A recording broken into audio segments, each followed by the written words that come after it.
আসসালামু আলাইকুম রহমতুল্লাহ। মানে যারা রাশিয়ান আর্মিতে আসতে চান তাদের জন্য বলি, যুদ্ধক্ষেত্রে খুবই ভয়ঙ্কর পরিস্থিতি বর্তমানে, খুবই ভয়ঙ্কর পরিস্থিতি। অতএব যুদ্ধ কখনো থামার মতো না। এটা রাশিয়া ইউক্রেন যুদ্ধ আমার মনে হয় না, আর লাস্ট কবে যে থামবে এটাও কোনো গ্যারান্টি নাই। অতএব যারা রাশিয়াতে আসতে চান বা রাশিয়া আসার জন্য পরিকল্পনা করতেছেন, খুব সাবধানে চিন্তা ভাবনা করবেন। আপনার পরিবারের কাউকে রাশিয়া পাঠানোর আগে অবশ্যই চিন্তা ভাবনা করে পাঠাবেন।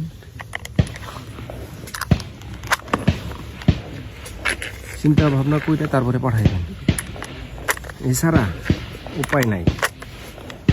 মানে যদি একবার নিখোঁজ হয়ে যায়, পাওয়ার মতো কোনো অপশন নাই। প্রতিনিয়ত আমাকে মেসেজ দেয় যে আমাকে আমার হাজবেন্ড, আমার বোন, আমার বোন ভাইয়ের খোঁজ করতে চায়, মা তার সন্তানের খোঁজ চায়, কিন্তু আমি দিতে পারি না। ওই সামনে গোলাগুলি হইতেছে আর আমরা জঙ্গলে বসে বসে আপাতত ম্যাগাজিন লোড করতেছি।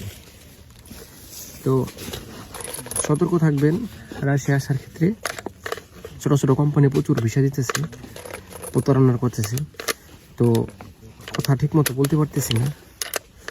ভালো থাকবেন। আর যুদ্ধের মতো কোনো সিদ্ধান্ত কিংবা রাশিয়ান আর্মিতে কিংবা ইউক্রেন আর্মিতে যোগ দেওয়ার আগে অবশ্যই চিন্তা ভাবনা করে যোগ দিবেন। আমার মতো ভুল কেউ করবেন না। রাগের মাথায় টাকার দরকার আছে, অন্যভাবে অন্য উপায় ইনকাম করেন, এটা ভালো। এটা লোভ না, আমি আসলে লোভ মনে করি না। এটা আমার চাকরি, কিন্তু এমন চাকরি কেউ বেছে নিন না। আল্লাহ হাফেজ।